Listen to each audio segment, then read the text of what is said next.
بسم آب وولد ومنفس قدوس أحدو أملاك آمين. አኮቴተ ቁርባን ዘግዝእትነ ማርያም ድንግል ወላዲተ አምላክ ዘደረሰ ላቲ በመንፈስ ቅዱስ አባ ሕርያቆስ ኤጲስቆጶስ ሀገረ ብንሳ ጸሎታ ወበረከታ ይሃሉ ምስለ ኩልነ ህዝበ ክርስቲያን ወይቀባ ለሀገሪትነ ኤርትራ ወለዛቲ ሀገር ለዓለመ ዓለም አሜን። ሕርያቆስ ማለት ሕሩይ ማለት እዩ። ንሽሞት ስለ ዝሓረይዎ ከምኡውን ረቂቅ ማለት እዩ። ምስጢረ ስላሴ ስለ ዝመሃረ ካብ ሊቃውንትስ ምስጢረ ስላሴ ዘይመሃረ የሎን። እንታይ ደኣ ካብ ኩሎም ኣምሊኡ ኣብሊፁ ኣስፊሑ ስለ ዝመሃረ እዩ። አንድም ሕርያቆስ ማለት ፀሓይ ማለት እዩ። ኣብ ፀሓይ ወልድ ፀሓይ መንፈስ ቅዱስ ፀሓይ እናበለ ስለ ዝፀሓፈ አንድም ሕርያቆስ ማለት ብርሃን ማለት እዩ። ብትምህርቱ ልቢ ምእመናን ስለ ዘጸናንዐ ስለ ዘብርሀ ዘአብርሃ መንበረ ማርቆስ በብርሃነ ትምህርቱ ከም ዝብል አንድም ሕርያቆስ ማለት ንህቢ ማለት እዩ። ንህቢ ዘይቀምሶ ዕምባባ የብሉን ንሱ ድማ ዘይጠቕሶ ሊቅ የብሉን። እዚ ኸ ከመይ እዩ እንተበልና ሐዋርያት ኣብ ሲኖዶሶም ዝተማህረ ስነ ምግባር ዘለዎ ይሸየም ኢሎም ስርዓት ስርዑ። እቲ ዝተማህረ ብትምህርቱን መናፍቃን ተኸራኺሩ ይረትዕ ሃይማኖት የጽንዕ። እቲ ስነ ምግባር ዘለዎ ድማ ብጸሎቱ ይዕቅብ ብትርፋቱ የጽድቅ እዩ ኢሎም እስመ በጸሎተ ጻድቅ ትድህን ወኢትማስን ሃገር ከም ዝብል አባ ሕርያቆስ ድማ ዘይተማህረ ስነ ምግባር ዘለዎ ነበረ። ተማሂሩ እንተበናውን ንጸሎትን ንቅዳሴን ዝኣክል ጥራይ ነበረ። ኣብ ብህንሳ ኣብ ልዕሊ እልፍ መነኮሳያትን ተሸይሙ ነበረ። ኣብ ልዕሊ ብዙሓን ምሻም አባ ሆረን አባ ኤስድሮስ ኣብ ልዕሊ 1000 አባ አሞን ኣብ ልዕሊ 300 አባ ጳቁሚስ ኣብ ልዕሊ 500 ኣብ 800 አባ ሰራቢዮን ኣብ ልዕሊ 1000 ከም ዝተሸሙ እዚ ኣብ ህንሳ ቅድመ ትሰመይ ኣርጋድያ ወድህረ ምኑፍ ይብላ። ብዙሕ ግዜ ናይ ስም ለውጢ ኣጋጢምዋ እዩ። ቅድም ኣርጋድያ ድሓርካ ምኑፍ ተባህለት ሎሚ ከዓ ብህንሳ ተባሂላ ኣላ። ደቂ ተባዕትዮን ደቂ ኣንስትዮን ዘይፍለይዋ ገዳም እያ። ንሱ ድማ ብስነ ምግባሩ ጽኑዕ ስለ ዝኾነ ስርዓት እንታጽናዓሎም ይጸልእዎ። ስለ ዘይተማሃደ ድማ ካብ ምጥምጣም መምሃሪ ቅድም ከም ዝበሃል ቅድሚ ምሻምካ ክትመሃር ነይሩካ ብምባል ይንዕቅዎ ነበሩ። ንሱ ግና ወእቀውም ዮም በትህትና ወበፍቅሪ ኢሉ ከም ዘምጾ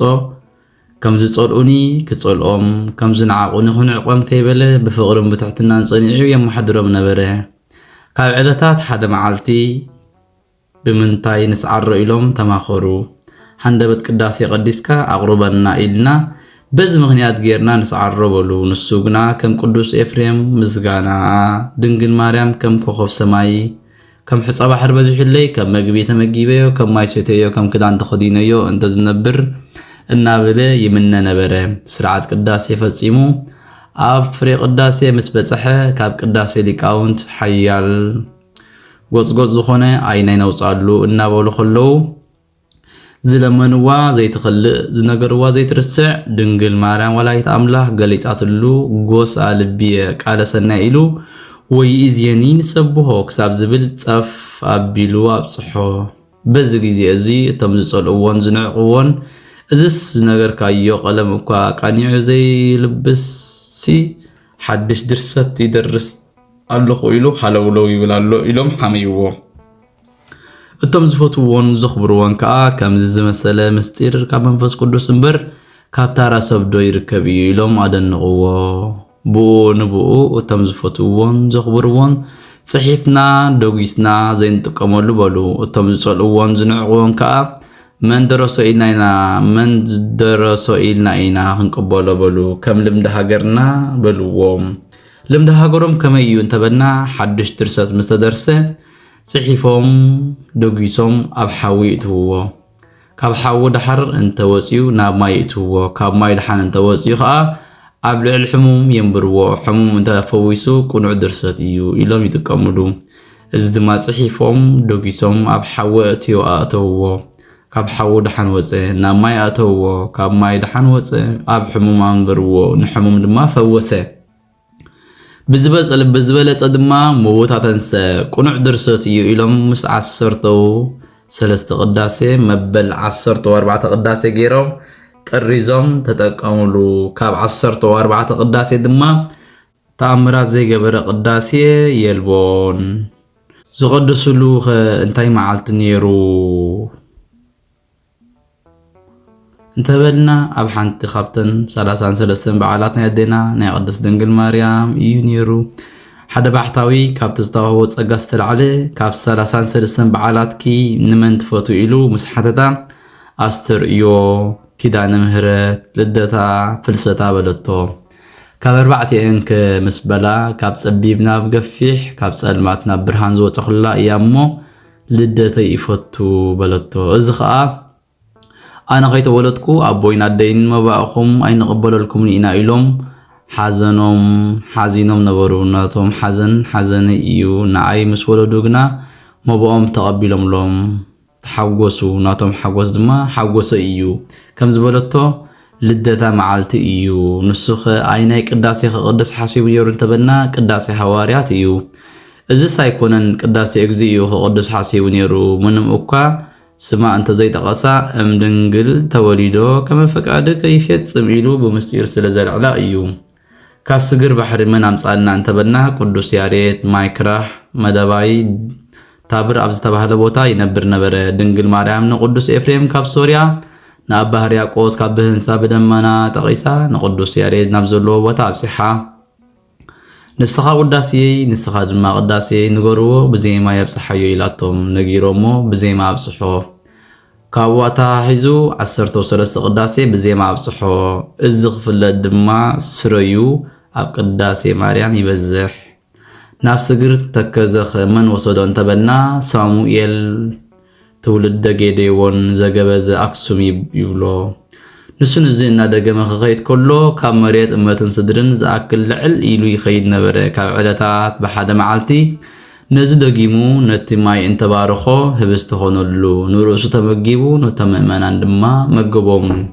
ሶብኣተዎ ለማይ በቅዳሴኪ እንዘይጽየሊ ረሰዮ ህብስተ ጽጌ ሃይማኖት ሳሙኤል ሓቅለዋሊ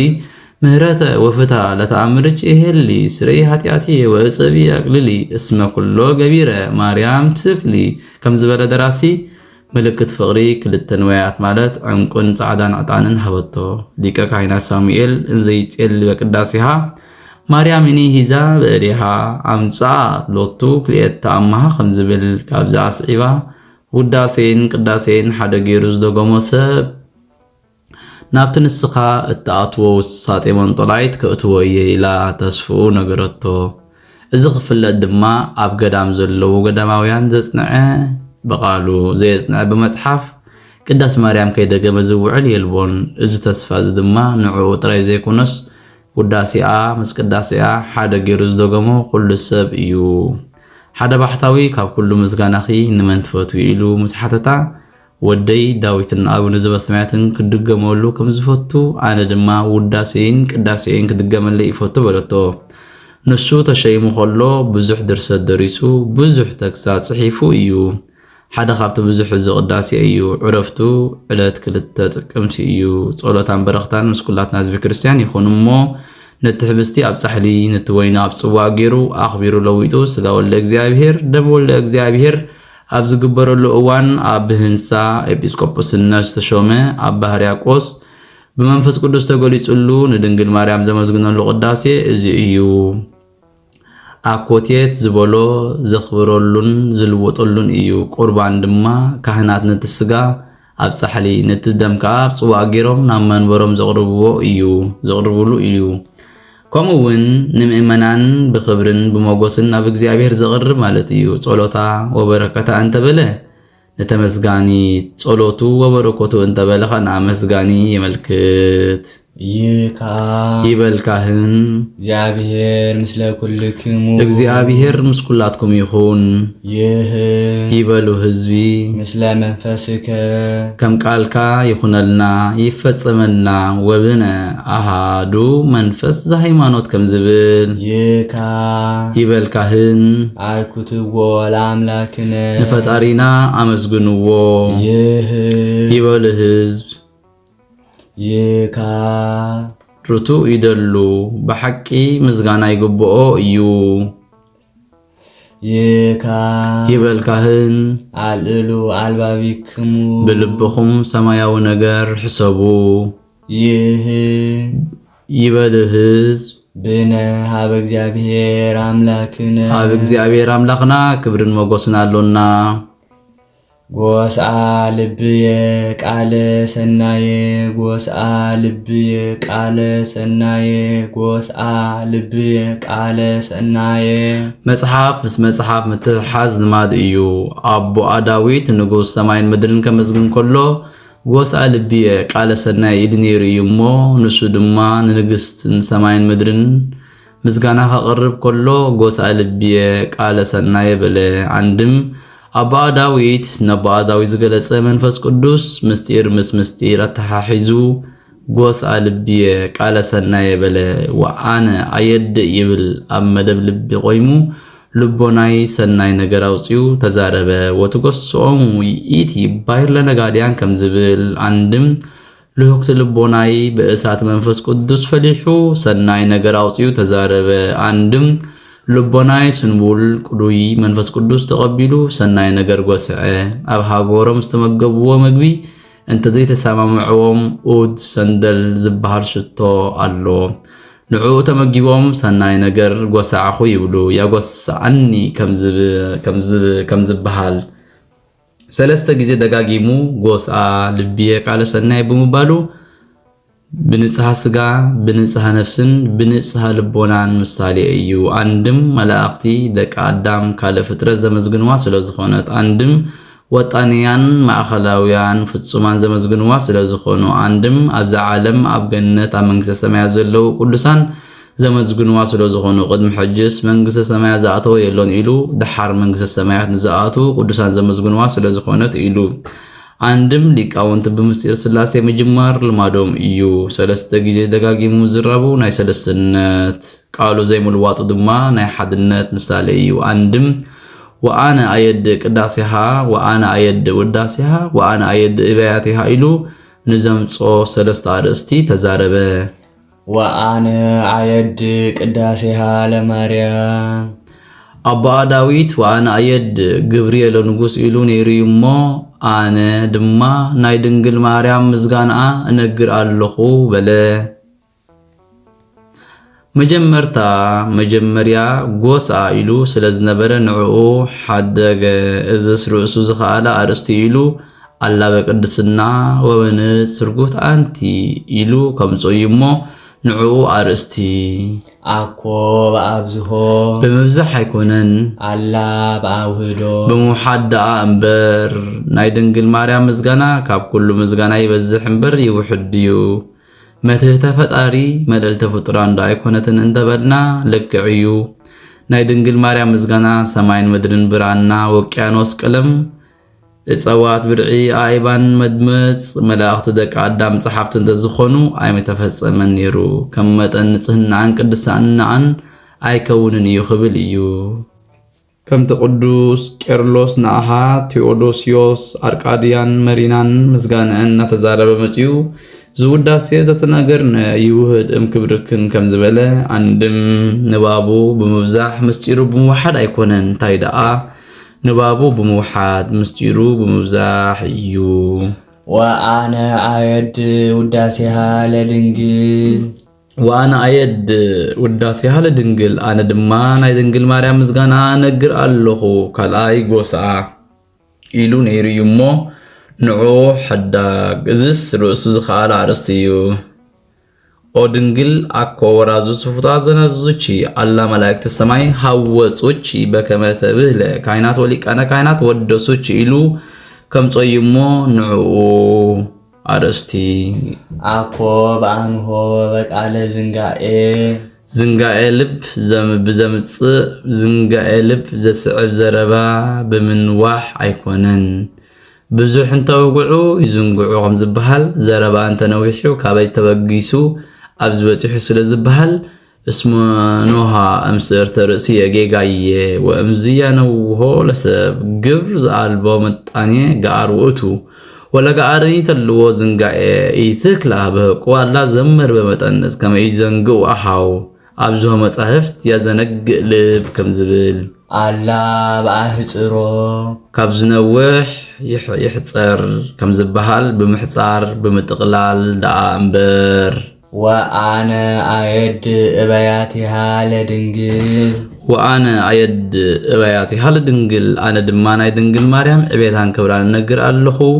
سالساي قوسايلو نيريمو نعو وحدا قزس رؤس زخالا رستيلو أو مريم بأنت زنافك رتشي وانا أبيتشي إلو خمسو يمو نعو أرستي إزس أيكونن إيو أرستي تقداديمو نتقدماي أرحقو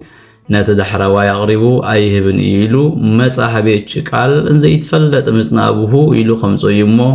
نعو أرستي إيو عندم أبو أداويت قدس ما هيدرو الأول مسرتاتها واستعدوار قدسان اسمها رياك زي أبيه لسيون إيلو سلست جيزي دقاقيمو أمسجين يريمو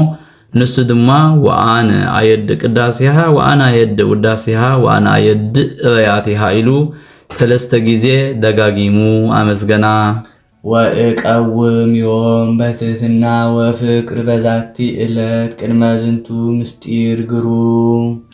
يومن ذات إلتن حدا وغن إيو قديسو زغرب الله معلتي إيا كم زلوني خصولهم كم زنعاقوني كنعقوم كيبولكو بفقرن بتحتنان صنيعه أب قدمتي قرم زخونه سقو ودمو أقوم اللخو نسقو اندمون مستير بولو كاب حموش دائما دا مستير حدا مستير قربان سلو زخونه عندم كاب حاتيات نسيخة انت تقبيل كايو بلسان نفس لزازهرف وصبيبو وستلب نصوح عميها يانقهول تناقرو خمزبل عندم كلوات كله سلزير نتم زواقعو سباتون مستلوات انبر كلوات كله اي رأيو من ايو عندم نايتين يواي مستير سلزغلس قروم بلا بزقبا انت تقبيل كايو قروم تسقايو بكا بزقبا انت زي تقبيل كايقنا قروم فدا كنني يوردلك عندم قرومان ملاختي كبيبا موصل وزقومو عندم كاب حاتيات نسيخة انت تقبيل كايو قروم مستير سلزغلسلك عندم سقا املاخ دم املاخ زي قرمه من يقرم عندم زفتوه كبل إيو استفتوه كبل إيو يترعي قرماريتو لإلي أب كم زبل عندم فولي كبل إيو قرم بكرو ومقالة مهياو كم زبل وكرما زنتو مائد وقربان أب كرمزي مائدن قربانن أقوم اللخو مائد بزبولو سقو ودمو إيو نسقاوي مائد أروجن هساناتن كيبهم كم زمجبوا نزد ما مؤمناتن كيبهم يقبلوا كمون نسقاو معد سب كم زمرت قلو نزد ما زبق عن زي بقى عن توهيلي مرت قلو عندم معد نفس لزخونه قربان كم زحلف عندم معد زبولو صحل سوايو قربان زبولو دما سقون دومون يو بأمان قربان وقتو زأيكلو يتعامو منه قمونا نمنفس زأيكلو يتعامو منه قمونا نمنفس لبناهم بتنقل سبنوتن بحاتي عزر خاصو سبات كقبلوا زي كالهم ملكوت استوحدو حق أنيا قربان يو من يخلقلهم انتبلنا بعلم فريحهم يخلقلو عندم كهن يخلقلهم عندم اجزابيهر بملأت قبل بنهم حديرو يخلقلهم اتم لؤخات زبقعو حزبي زي بقعو انت خوينهم نايتم حزبي نتم لؤخات يدربلهم اتم حزبي زبقعو اتم لؤخات زي بقعو انت دا خوينهم نايتم لؤخات نتم حزبي يدربلهم اتم لؤخانن حزبن زي بقعو انت دا خوينهم دما ملاخ እግዚአብሔር ወሲዱ አበረኻ ንዘለው ባሕታውያን ይቅርበሎም መግቢ ኮይንዎም ዝነብር ድማ ንሱ እዩ እቲ ኣይፈልጥን እዩ እዚ እውን ኣይፈልጥን እዩ እቲ ከዕበ እዚ ድማ ተስፋ ከይቆርጽ አኮ ከመ መስዋዕቶሙ ለቀደምት አበው ዘበደመ በግዕ ሃርጌ ወላይም ከምቲ ቀዳሞት አበው በደም በግዕን በደም ላይም ዝስውእዎ ዝነበሩ መስዋዕቲ ኣይኮነን ሃርጌ ንበግዕ እንተ ቀጸልና ምክት ንላይም እንተ ቀጸልና ድማ አርሒ ማለት እዩ አላ እሳት ውእቱ እንታይ ደኣ መለኮት ዝተዋህዶ አማናዊ ቁርባን እዩ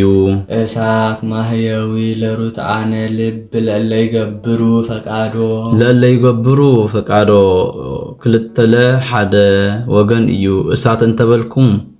ድማ ሓድነቱን ሰለስነቱን ፈሊጦም ሕማሙን ሞቱን አሚኖም ሓጢያቶም ንመምህር ንስሐ ነጊሮም መምህረ ንስሐ ዝኣዘዞም ፈጺሞም ብዝግባእ ንዝቕበልዎ ሰባት ዘድሕን እሳት እዩ እሳት ብመጠን እንተ ደኣ ስሒንካዮ ዝበልዓኻዮን ሰተኻዮን የዋህደልካ ደዌ ይቕንሰልካ እዚ ድማ ካብ ሓጢያት ነጽኢኻ ብዝግባእ እንተ ደኣ ተቐቢልካዮ ህይወት ስጋን ህይወት ነፍስን ዝኾነካ ደዌ ነፍሲ የርሕቐልካ እሳት በላኢ ለአማጽያን ለእለ ይክህዱ ስሞ ክልተለ ሓደ ወገን እዩ እሳት ማህያዊ እንተበልኩም ድማ ስም አምላኽነቱ ንዝኽሕዱ ሰባት ዘቃጽሉ እሳት እዩ ስም አምላኽነቱ እንተ ደኣ ክሒዶም ናይ መን ስጋ ናይ መን ደም ኢሎም ይቕበልዎ እንተበልና ስመ ቁርባንነቱ ንዝኽሕዱ ሰባት ስመ ቁርባንነቱ እንተ ክሒዶም ደኣ እንታይ ክጠቕመና እንታይ ክኾነና ኢሎም ይቕበልዎ እንተበልና ብግብሪ ምኽሓት ስለ ዘሎ ካብ ሓጢያት ከይነጻኻ እንተ ደኣ ተቐቢልካዮ ፍዳ ኣብ ርእሲ ፍዳ የውርደልካ እሳት ነበልባሉ ናብ ዝወረዶ ጓህሩ ናብ ዝተኸምተሮ ቀሪብካ ብዘይ መጠን እንተ ደኣ ስሒንካዮ የቃጽለካ እዚ ድማ ካብ ሓጢያት ከይነጻኻ እንተ ደኣ ተቐቢልካዮ ፍዳ መርገም የውርደልካ ወይ ኢዜኒ ዘበልኦ ለዝንቱ ህብስት ወለዘሰትዮ ለዝንቱ ጽዋዕ እንዘ ይደልዎ ዶይኖ ወመቅሰፍቶ በልዓ ወሰትየ ለርእሱ ይብል መንሱትቼ ውእቱ ነሲያ ስጋሁ በድፍረት ወተመጥወት ደሙ ዘእንበለ ህፍረት እንዘቦ ላዕሊሁ ነብረ ኃጢአት ከም ዝብል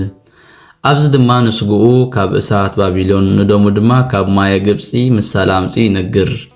እሳት ባቢሎን ንሰለስተ ደቂቅ ከይተንገፈ ብኣፍኣ ንዘለዉ ባቢሎናውያን አንደዶም ስጉኡ ድማ ናብቶም ብዝግባ ዝቕበልዎ ህይወት ይኾኖም እቶም ብዝግባ ዘይቕበልዎ ድማ ይኹንኖም ማየ ግብፂ ንግብፃውያን ክልወጦም ከሎ ንእስራኤላውያን ኣይተለወጦምን ደሙ ድማ ነቶም ብዝግባ ዝቕበልዎ ህይወት ይኾኖም እቶም ብዝግባ ዘይቅበልዎ ድማ ይኹንኖም ሎሚ እውን ኣቦታትና ካህናት ነዚ ኣብነት ሒዞም ንዝበደልኩምዎ ከይከሓስኩም ንዝተባኣስኩምዎ ከይተዓረብኩም ንዝሰረቅኩምዎ ከይመለስኩም ካብ ሓጢያት ከይነጻኹም ከይበቃዕኹም ብድፍረት እንተ ደኣ ተቐቢልኩምሞ ስጉኡን ደሙን ብነፍስን ብስጋን ክኹንነኩም ኢሎም እናበሉ ኣብ ማእኸል ቅዳሴ ይእውጁ በአማን እሳት ውእቱ ዘእይክሉ ለኪፈቶ እሳታውያን እለ ነደ እሳት እምንቱ ኪሩቤል ወሱራፌል ካብዝ ንፋስ እሳትን ዝተፈጥሩ ኪሩቤልን ሱራፌልን ክሕዝዎ ዘይከኣሎም መለኮት ዝተዋህዶ ኣመናዊ ቁርባን እዩ ተፈጥሮኦም ካብ እሳትን ንፋስን ስለ ዝኾነ ወሶበ ኢያእኮትኮ ለዘፈጠረከ እምንፋስ ወነድ ፈጠረ ህየንቴከ ሰብአ ዝማርየ እማይ ወእመሬት ከም ዝብል ቅድመ ዕለተ ሰሉስ ግብሪ ዝተፈጠረ ፍጥረት የልቦን ተፈጥሮ መላእኽቲ ድማ እምሃበ ኣልቦ እዩሞ ኢሉ بجبرهم كملكت إيو نفس إساتن حيالان دقيقان فتساميان فقاد إيوم ملاقت دما حيالان دقيقان فتساميان فقاد اجزي إيوم إسات سبع سودمون جمران دقيقة قرين عطفيو إيو نفاس دما تكمل سناورن بأسي زمان حرا باراغمونن عطفيو إيو تاريخ زيدلو لكي فتوبله التنغوس أوزيانة لكا كاينات دما آزاريا سيبهلو التخان بيمانو يقمت انتاي دا بيمانو يتقمت يبلو وكان ينبر بيمان نغوس امبري بلنيو يبلو قصيلو تلبس كابت لبسي منغستو زبلص لبس كهنت لبسي مص انتاي دا خابز لبس منغستي زبلص لبس كهنت لبس كات مص يبلو ካህናቲከ ይለብሱ ጽድቀ በሪብለኒ ይብሎ ቀጽሉ ነትፍርዱ ይደስሰሉ እንታይ ዳ ነፈርደይ ተሰለ ይብሎ እምነ መንግስት የአቢ ክህነት እንበሪዩ ዝብለኒ ይብሎ ከምዝ ገይሩ ንቤተ መንግስት እናናአሰ ንቤተ ክህነት እናጠቃቀሰ እናማጓገሰ ምስ ሐውኾ በሁሉ ነገር ቀኒኡሉ እምባር ካብ ቤተ መንግስት ቤተ ክህነት ዝበለጽ ካብ ኮነስ በወገና ቦይ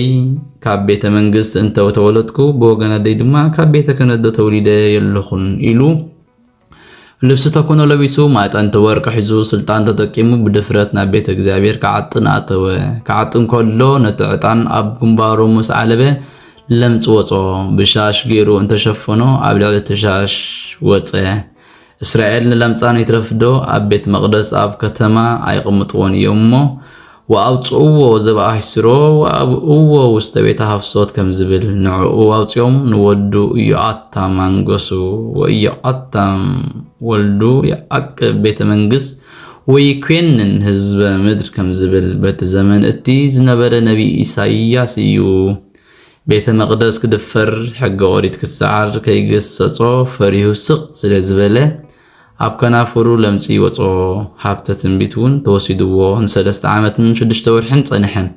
ወአምዝ በአመተ ሞተ ኦዚያን ንጉስ ርኢክዎ ለእግዚአብሔር ጸባኦት እንዘይነብር ዲበ መንበሩ ልዑል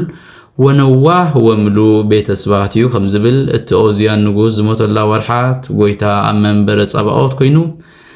ነቢ ኢሳይያስ ተራዮ እቲ ዝተፈርሆ ተኽብሮ ዝነበርካ ንጉስ أنا جنا حلفت كونه ولاتي بلين كبليو قد حنا دليو من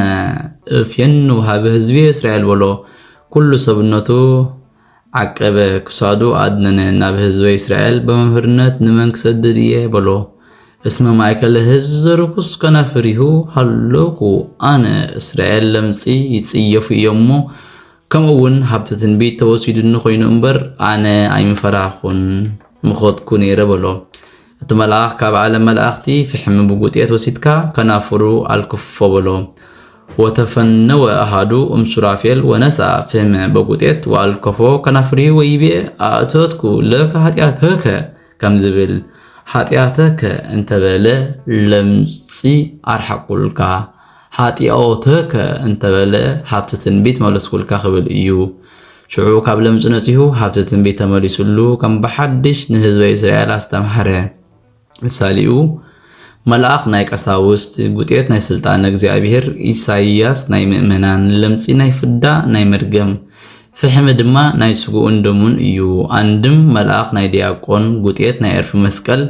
ከናፍረ ኢሳይያስ ናይ ምእመናን ፍህም ናይ ደሙ ምሳሌ መልአኽቱ ስጉኡን ደሙን